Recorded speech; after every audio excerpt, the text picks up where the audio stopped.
জয় শ্রীকৃষ্ণ। রাধে রাধে। নমস্কার বন্ধুরা, অন্তর্পূজা চ্যানেলে আপনাদের সকলকে স্বাগত। আশা করি ভগবানের আশীর্বাদে আপনারা সকলেই ভালো আছেন। হিন্দু ধর্মে একাদশীর বিশেষ মাহাত্ম্য রয়েছে। এই সফলা একাদশীকে সকল ব্রতের মধ্যে শ্রেষ্ঠ মনে করা হয়। একাদশীর ব্রত পালন করলে মানুষ কেবল পার্থিব সুখ সুবিধাই পায় না, বরং মোক্ষের পথও সুগম হয়। একাদশীগুলির মধ্যে একটি হল সফলা একাদশী, যা পৌষ মাসের কৃষ্ণপক্ষের একাদশী তিথিতে পালন করা হয়। এই দিনে ব্রত ও পূজার মাধ্যমে জীবনে সাফল্য লাভ হয়। পৌরাণিক বিশ্বাস অনুসারে সফলা একাদশীর ব্রতে ভগবান বিষ্ণু প্রসন্ন হন এবং ভক্তকে সুখ, শান্তি ও সমৃদ্ধির আশীর্বাদ প্রদান করেন। সফলা একাদশীর অর্থ সাফল্য প্রদানকারী একাদশী। এই দিনটি জীবনের প্রতিটি ক্ষেত্রে সাফল্য অর্জনের প্রতীক। পৌরাণিক গ্রন্থে বর্ণনা রয়েছে যে এই ব্রত পালন করলে ব্যক্তি তার পাপ থেকে মুক্ত হয় এবং জীবনের সকল কাজ সফল হয়।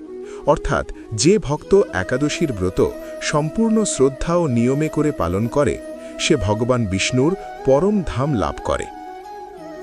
চলুন জেনে নেওয়া যাক সফলা একাদশী 2025-এ কখন পড়েছে। পৌষ মাসের শুক্লপক্ষের একাদশী তিথি 14 ডিসেম্বর সন্ধ্যা 6:49 শুরু হবে, যা শেষ হবে 15 ডিসেম্বর রাত 9:19।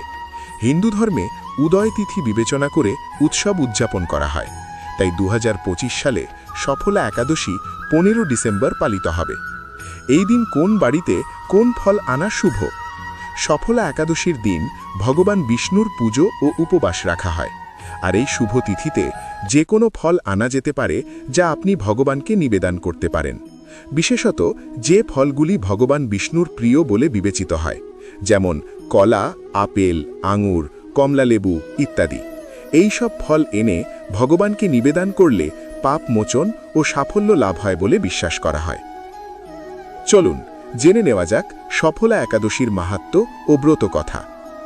একদিন যুধিষ্ঠির বললেন, হে প্রভু, পৌষ মাসের কৃষ্ণপক্ষিয়া একাদশীর নাম, বিধি, পূজ্য দেবতা সম্পর্কে আমার কৌতূহল নিবারণ করুন। শ্রীকৃষ্ণ বললেন, মহিষ্মত নামে এক রাজা প্রসিদ্ধ চম্পাবতী নগরে বাস করতেন।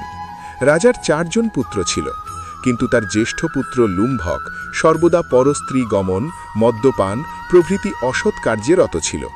সে সর্বক্ষণ ব্রাহ্মণ, বৈষ্ণব এবং দেবতাদের নিন্দা করত। পুত্রের এই আচরণে ক্ষুব্ধ হয়ে রাজা তাকে রাজ্য থেকে বার করে দিলেন। স্ত্রী, পুত্র, পিতামাতা, আত্মীয় স্বজন পরিত্যক্ত হয়ে সে এক গভীর বনে প্রবেশ করল। সেখানে কখনো জীব হত্যা অথবা কখনো চুরি করে জীবন ধারণ করতে লাগল। কিছুদিন পরে সে একদিন নগরে প্রহরীদের কাছে ধরা পড়ল, কিন্তু রাজপুত্র বলে সেই অপরাধ থেকে মুক্তি পেল। পুনরায় সে বনে গিয়ে জীব হত্যা ও ফলমূল আহার করে জীবন ধারণ করতে লাগল। ওই বনে বহু বছর পুরনো একটি বিশাল অশ্বত্থ বৃক্ষ ছিল। সেখানে ভগবান শ্রী বাসুদেব বিরাজমান বলে বৃক্ষটি দেবত্ব প্রাপ্ত হয়েছে। সেই বৃক্ষের তলায় পাপবুদ্ধি লুম্ভক বাস করত। বহুদিন পর তার পূর্বজন্মের পুণ্যের ফলে সে পৌষ মাসের দশমীর দিনে কেবল ফল আহার করে দিন অতিবাহিত করল। কিন্তু রাত্রিতে অসহ্য শীতের প্রকোপে সে মৃতপ্রায় হয়ে রাত্রি যাপন করল। পরদিন সূর্যোদয় হলেও সে অচেতন হয়েই পড়ে রইল। দুপুরের দিকে তার চেতনা ফিরল। ক্ষুধা নিবারণের জন্য সে অতি কষ্টে কিছু ফল সংগ্রহ করল। এরপর সেই বৃক্ষের তলায় এসে পুনরায় বিশ্রাম করতে লাগল। রাত্রিতে খাদ্যাভাবে সে ক্রমশ দুর্বল হয়ে পড়ল।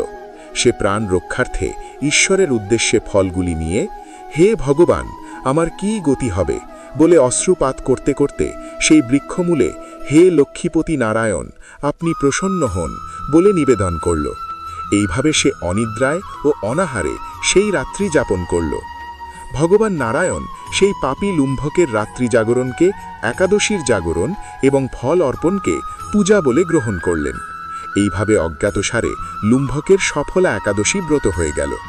প্রাতঃকালে আকাশে দৈববাণী হল, হে পুত্র, তুমি সফলা ব্রতের পুণ্য প্রভাবে রাজ্যপ্রাপ্ত হবে। সেই দৈববাণী শোনামাত্র লুম্ভক দিব্যরূপ প্রাপ্ত হল। তার পাপ বুদ্ধি দূর হল। সে নিজেই নিষ্কণ্টক রাজ্য লাভ করল।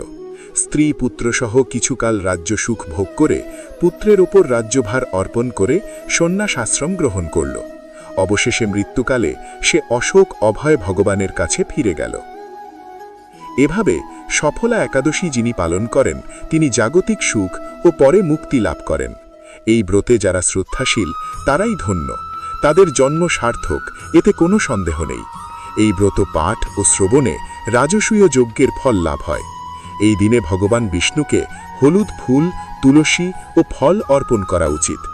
সফলা একাদশীর রাতে দীপদান করলে অজ্ঞানতার অন্ধকার দূর করে জ্ঞানের আলো বিস্তার লাভ করে। এই দিন সন্ধ্যায় তুলসী তলায় ঘিয়ের প্রদীপ জ্বালানো অত্যন্ত শুভ বলে মনে করা হয়। এছাড়া এই দিন ক্ষুধার্তকে অন্ন ও বস্ত্র দান করলে ভগবান বিষ্ণু প্রসন্ন হন এবং নারায়ণ সেবার পুণ্যতা লাভ করা যায়। এই পবিত্র দিনে ভগবান বিষ্ণুর আরাধনা করুন, ব্রত পালন করুন এবং প্রয়োজনীয়দের সাহায্য করুন। এই উৎসব কেবল পার্থিব সাফল্য নয়, আধ্যাত্মিক উন্নতির পথও উন্মুক্ত করে। বন্ধুরা, এই ছিল আজকের ভিডিওটি ভালো লাগলে অবশ্যই লাইক করে চ্যানেলটি সাবস্ক্রাইব করে রাখুন।